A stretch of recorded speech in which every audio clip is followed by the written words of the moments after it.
प्रधानमंत्री जी डरते नहीं है क्या? अनुराग का नाम सुन के प्रधानमंत्री जी का सीना धुक धुक धुक धुक धुक धुक होने लगता है। राहुल गांधी का नाम सुन के धुक धुकाने लगता था, किसानों का नाम सुन के, पहलवानों का नाम। तो अनुराग वजह से भी सरकार डर रही है। अगर उनमें हिम्मत है तो एक बार मुझे आजाद करके छोड़ देना, कि जाओ सरकार से सवाल पूछो। फर्जी मुकदमे का है, फंसा रहे का है, मुकदमा तारीख पे तारीख तारीख पे तारीख तारीख पे तारीख तारीख पे तारीख दिलवा रहे। बताइए प्रधानमंत्री जी ने क्या कहा था कि भाइयों बहनों मित्रों अगर अच्छे दिन ना आ जाए तो जिस चौराहे पे बुलाओगे मैं आ जाऊंगा। तो भैया चौराहे पे कैसे बुलाएंगे, कैसे आ जाएंगे बताइए? आप चौराहे पे तो बुलाना ही पड़ेगा। नेहरू जी का तो भैया एक महिला ने कॉलर पकड़ लिया था, तो हमने तो यही तो कहा कि प्रधानमंत्री जी को जवाब देंगे। पुलिस वाले जब ये कह दें कि आप बीजेपी का विरोध नहीं करोगे, सरकार से सवाल नहीं पूछोगे, तो आप पुलिस थोड़ी हो, बीजेपी की हो। देखिए भाजपा सरकार को ये लगता था कि अनुराग हमें नुकसान पहुंचा सकता है, हमारी राजनीति को नुकसान पहुंचा सकता है, इसलिए भारतीय जनता पार्टी की नपुंसकता थी कि उन्होंने हमें जेल में भिजवा दिया। पहले वो किसानों से डरे मोदी जी, एक पहलवानों से डरे मोदी जी, राहुल गांधी के सवालों से डरे मोदी जी, अनुराग के सवालों से डर गए, अनुराग को भी उन्होंने चोर को चोर बोला, उनकी संस्था रद्द करवा दी, हमने अपराधी को अपराधी बोल दिया तो हमें भैया जेल में डलवा दिया। ये प्रधानमंत्री जी की और पूरी भाजपा की नाकामयाबी है। अनुराग किस लिए जाना जाता है? क्यों अनुराग सरकार से सवाल पूछता है, और सरकार से सवाल पूछने की हिम्मत भैया थी, है और रहेगी। मोदी जी चाहे ना तो भैया फांसी भी दे देंगे तो। लेकिन ऐसा क्या हुआ, ऐसा कौन सा बयान दे दिया अनुराग ओझा ने कि पुलिस उठा ले गई? आप मैंने यही बोला था कि ठोक दो वाला सिस्टम होता तो आज वर्तमान सरकार कहाँ होती।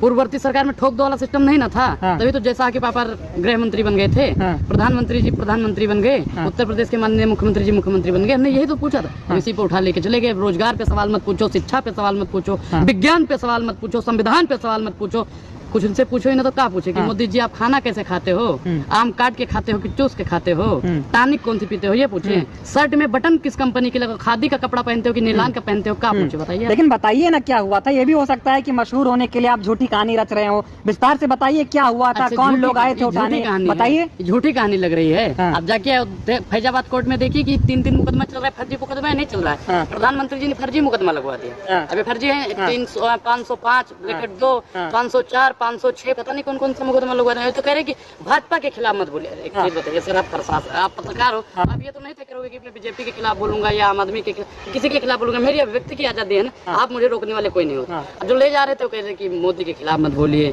भाजपा की नीतियों का विरोध मत कीजिए, ब्राह्मण जितने हैं भाजपा के साथ में, हिंदू जितने हैं भाजपा के साथ में। अब क्या हिंदू जो है भाजपा के साथ नहीं रहेगा तो हिंदू नहीं रहेगा क्या?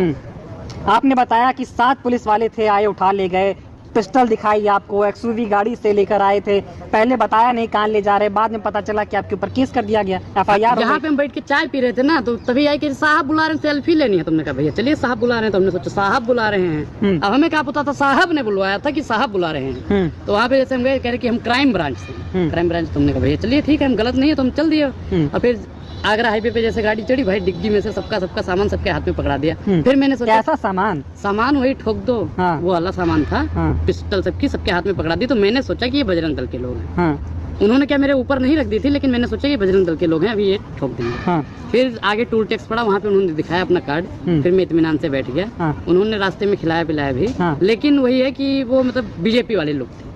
मतलब बीजेपी की पुलिस आई थी अनुराग ओझा को डराने के लिए। बीजेपी की पुलिस थी वो, बिल्कुल बीजेपी की पुलिस थी। पुलिस वाले जब ये कह दें कि आप बीजेपी का विरोध नहीं करोगे, सरकार से सवाल नहीं पूछोगे, तो आप पुलिस थोड़ी हो, बीजेपी की हो। अरे तो अनुराग ओझा में ऐसा क्या देख लिया प्रधानमंत्री ने, योगी जी ने, कि उठवा लिया, उधर लेकर चले गए? डर गए क्या? अरे प्रधानमंत्री जी डरते नहीं है क्या? अनुराग का नाम सुन के प्रधानमंत्री जी का सीना धुक धुक धुक धुक धुक धुक होने लगता है। राहुल गांधी का नाम सुन के धुक धुकाने लगता था, किसानों का नाम सुन के, पहलवानों का नाम। तो अनुराग ओझा से भी सरकार डर रही है। अगर उनमें हिम्मत है तो एक बार मुझे आजाद करके छोड़ देना, कि जाओ सरकार से सवाल पूछो। फर्जी मुकदमे का है, फंसा रहे का है, मुकदमा तारीख पे तारीख तारीख पे तारीख तारीख पे तारीख तारीख पे तारीख दिलवा रहे। बताइए। अरे तो पूछ तो रहे हैं आप, सरकार से सवाल खुलकर बोल रहे हैं, कहाँ कौन रोक रहा है? कहाँ नहीं बोलना है भैया, सरकार से सवाल नहीं पूछना है। 2 करोड़ रोजगार का है हम तो पूछेंगे, 5 ट्रिलियन डॉलर की अर्थव्यवस्था कहाँ है हम पूछेंगे, महिला सुरक्षित कहाँ है हम पूछेंगे, किसानों की आय दुगनी क्यों नहीं हुई हम तो पूछेंगे, गंगा साफ क्यों नहीं हुई हम पूछेंगे, मोदी जी सबका घर क्यों नहीं मिला हम तो पूछेंगे, प्रधानमंत्री जी को हमने वोट दिया था, सवाल तो पूछेंगे।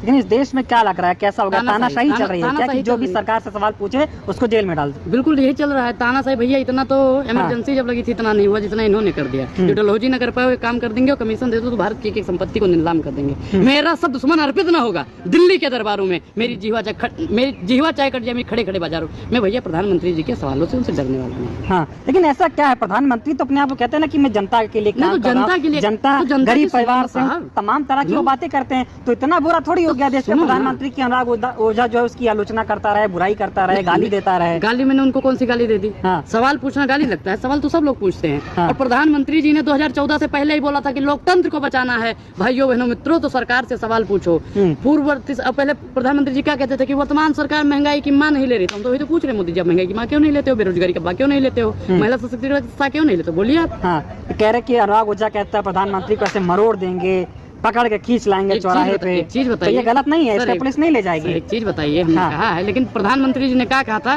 कि भाइयों बहनों मित्रों अगर अच्छे दिन ना आ जाए तो जिस चौराहे पे बुलाओगे मैं आ जाऊंगा। तो भैया चौराहे पे कैसे बुलाएंगे, कैसे आ जाएंगे बताइए आप? चौराहे पे तो बुलाना ही पड़ेगा। नेहरू जी का तो भैया एक महिला ने कॉलर पकड़ लिया था, तो हमने तो यही तो कहा कि प्रधानमंत्री जी को जवाब देंगे। हाँ, लोग ये भी कह रहे हैं कुछ लोगों के शहर में आके अनुराग ओझा इस तरह की हरकत कर रहे हैं, बहुत लोग हैं पीछे आपके। कौन लोग हैं भैया? कोई लोग हैं थोड़ी पीछे, देखो कैमरा चल रहा है ना भैया, पीछे कोई दिख रहा है? जिहादी गैंग है तुम्हारे पीछे। हाँ, सबसे बड़े जिहादी लोग हैं, उनके साजिश में आप आ गए। ब्राह्मण होकर आप जो है उन चीजों को बढ़ावा दे रहे हैं। किस चीजों को मैं बढ़ावा दे रहा हूँ? पैसा मिल रहा है आपको, इसलिए पुलिस उठा कर ले गई। देखो, मैं जीवन का मूल समझता हूँ, धन को मैं धूल समझता हूँ। आज तक किसी राजनीतिक पार्टी से न 1 रुपया लिया है, नहीं लूंगा। एजेंट है बताया जा रहा है पाकिस्तान के। हाँ, तमाम तरह के आरोप लग रहे हैं आपसे। तो आप तो ये भी बता रहे थे कि पुलिस वालों ने आपसे पूछा कि आप असली ब्राह्मण है कि नहीं? अरे हाँ, 18 बार नाम पूछे, हर 1 किलोमीटर बाद नाम क्या है, अनुराग ओझा है, हर 1 किलोमीटर बाद अनुराग ओझा है। जब मैंने रामचरितमानस की 2-4 चौपाई सुना दी ना, तो उनको लग गया कि हाँ ये वाकई में अनुराग ओझा। हाँ, तभी भी हरकत से बाज नहीं आ रहे, लगातार सरकार से सवाल पूछेंगे। एक चीज बताइए सर, कि घोड़े का काम होता है चना खाना, अगर वो चना छोड़ देगा तो घोड़े का मतलब ही क्या है? तो अनुराग का तो काम है सरकार से सवाल पूछना। अनुराग छोड़ देगा तो खोखला हो जाएगा। क्या जरूरत है, पढ़ाई लिखाई करिए, अभी उम्र कहाँ है तुम्हारी सवाल पूछने की? सवाल पूछने की उम्र नहीं, सवाल पूछने की तो भैया कोई उम्र नहीं होती। 2 साल के बच्चे से हम कह रहे पूछो, हम तो हमारा बच्चा पैदा होगा ना, हम तो उससे भी कहेंगे चाहे राहुल गांधी प्रधानमंत्री बनेंगे, और चाहे सोनिया गांधी जी बनेंगे, या और भी कोई बनेगा, कोई भी बनेगा, उससे भी बिल्कुल बनेंगे। बिल्कुल राहुल गांधी प्रधानमंत्री बनेंगे। भाई अनुराग को हाथ लगाया साहब की पुलिस ने, तो कर्नाटक हारे या नहीं हारे?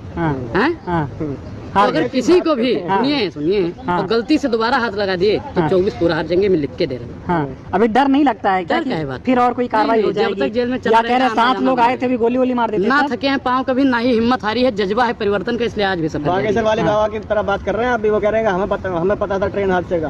बाबा तो भैया बाबा झूठा बाबा है, वो झूठा है। ऐसे बाबा पे विश्वास में पप्पू यादव ने तो कहा उसको कुआं में ढकेल देना चाहिए। मतलब अनुराग ओझा के ऊपर कितना भी FIR हो जाए भाई, मैं तो डरेगा नहीं। अगर मैं जिंदा रहा, अगर मैं बच गया तो सरकार से सवाल पूछता रहूंगा, उन्हें सुख चैन से बैठने। फिर कह रहे सरकार नहीं बचेगी, सरकार को मार देंगे। नहीं, मैं उनसे सवाल पूछ के अपने बातों से, देखो शब्द बाण होता है कि शब्दों से ही सरकार की निंदा करना। मारपीट वाले हम वो दंगाई लोग थोड़ी हैं कि भाजपा के लोग हैं कि मारपीट कर लेंगे। सरकार से सवाल पूछते रहेंगे।